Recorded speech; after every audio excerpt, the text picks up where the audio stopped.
আসসালামু আলাইকুম। আজকে আমরা আমাদের শসার জমিতে বিষ স্প্রে করব।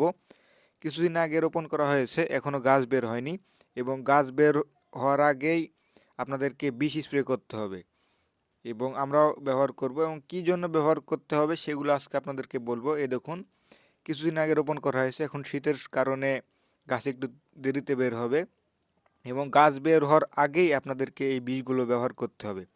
এই বীজগুলো যদি ব্যবহার করেন তাহলে আপনার গাছ যখন বের হবে তখন দেখবেন যে আপনার গাছগুলো কেটে দিচ্ছে পোকাতে। এই বীজগুলো যদি ব্যবহার করেন তাহলে এই পোকাগুলো আর কাটবে না আপনার গাছগুলো এবং দেখবেন যে পাতাগুলো ফুটো করে দেয় কেটে, বা পাতাগুলো খেয়ে নেয় এবং গাছটিও কেটে দেয়। সেজন্য আপনারা এই কাজটি করবেন, এই বীজগুলো ব্যবহার করবেন। এই বীজগুলো কতটুকু হারে ব্যবহার করবেন এবং কী কী বীজ ব্যবহার করবেন সেগুলো আপনাদেরকে দেখাবো।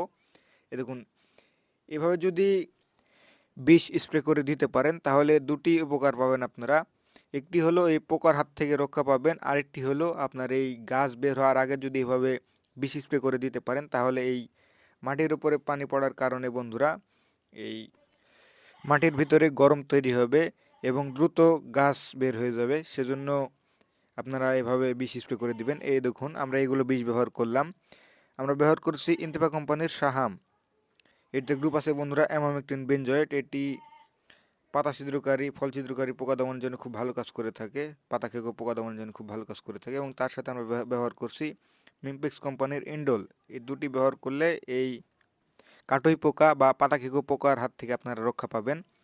সাহাম এটি আপনারা লিটারে 1 গ্রাম হারে ব্যবহার করবেন এবং এই ইন্ডোল এটিতে গ্রুপ আছে বন্ধুরা ল্যামডা সাইহ্যালোথ্রিন। এটি আপনারা লিটারে 1 ml হারে ব্যবহার করবেন, তাহলে ইনশাল্লাহ খুব ভালো রেজাল্ট পাবেন। চ্যানেল যারা নতুন আছেন অবশ্যই চ্যানেলটিকে সাবস্ক্রাইব করে আমাদের সাথে থাকবেন এবং যারা এতক্ষণ সাথে ছিলেন সবাইকে ধন্যবাদ।